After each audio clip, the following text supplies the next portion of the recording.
Hi friends, welcome to ஏட்டுகே life styles. எல்லோரும் எப்படி இருக்கீங்க? நல்லா இருக்கீங்களா? இன்றைக்கி என்ன டிஷ் பார்க்க போகிறோன்னா சோயா பெப்பர் ஃப்ரை. அதாவது மீல் மேக்கர் சொல்லுவாங்களே, அது சோயா பெப்பர் ஃப்ரை.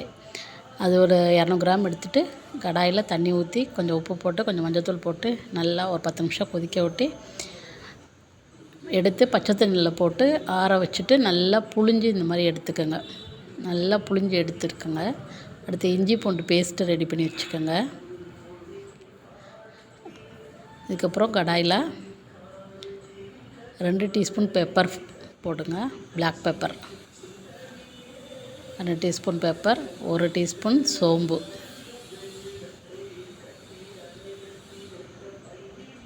அப்புறம் 4 வரமிளகா எல்லாம் போட்டு நல்லா ஃப்ரை பண்ணணும். ட்ரையாகவே, எண்ணெயெலாம் ஊற்றக்கூடாது, ட்ரையாக ஃப்ரை பண்ணணும். அதாவது நல்லா செவக்க வறுத்து எடுத்துக்கோங்க.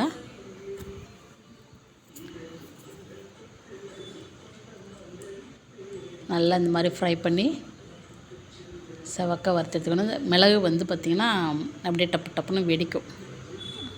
அப்போதைக்கு எடுத்துடலாம். ஃபஸ்ட்டு இந்த மிளகாயை தனியாக எடுத்து வச்சிடலாம், இல்லாட்டி கறியிடும். அப்படியே லோ ஃப்ளேமில் வச்சுட்டு நல்லா செவக்க வறுத்து எடுத்து இந்த மாதிரி பொடி பண்ணி வச்சுக்கோங்க.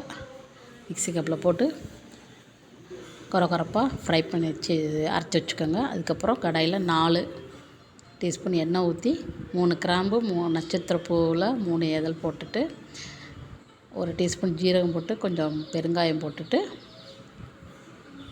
பொடியாக ஸ்லைஸாக கட் பண்ண ஒரே ஒரு பெரிய வெங்காயம் நல்லா பொடியாக கட் பண்ணி எடுத்து வச்சுருக்கேன். அது போட்டு நல்லா வதக்கணும். மீல் மேக்கரில் ஆல்ரெடி கொஞ்சம் உப்பு போட்டிருக்கோம். ஸோ இதில் கொஞ்சம் உப்பு போட்டுட்டு நல்லா வதக்கணும். இந்த மாதிரி வதங்கினதுக்கப்புறமா இஞ்சி பூண்டு பேஸ்ட்டு 1 டீஸ்பூன் இஞ்சி பூண்டு பேஸ்ட் போட்டுக்கோங்க.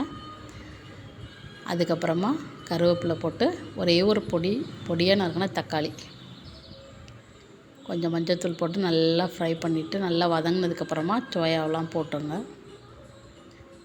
இதை ஒரு 5 நிமிஷம் நல்லா அப்படி வதக்கி விட்டுட்டு அதுக்கப்புறமா நம்ம அரைச்சி வச்சுருக்க பெப்பர் தூள், பெப்பர், சோம்பு, வரமிளகாலாம் போட்டு அரைச்சி வச்சோல்லையா, அது போட்டு நல்லா வதக்கணும். இதில் கொஞ்சம் தண்ணி தெளித்து ஒரு 5 நிமிஷம் 10 நிமிஷம் வதக்கணும். தண்ணி ஊற்றக்கூடாது, நல்லா தண்ணி தெளிச்சுக்கோங்க. அப்போ தான் அது ஒன்றோட்டே அந்த பெப்பர் சாறு இதெல்லாம் நல்லா உள்ளே இறங்கும். அதுக்கப்புறமா கொத்தமல்லி தூவி இறக்கிடணும். சூப்பரான டேஸ்டியான பெப்பர் ஃப்ரை ரெடி. பாய்.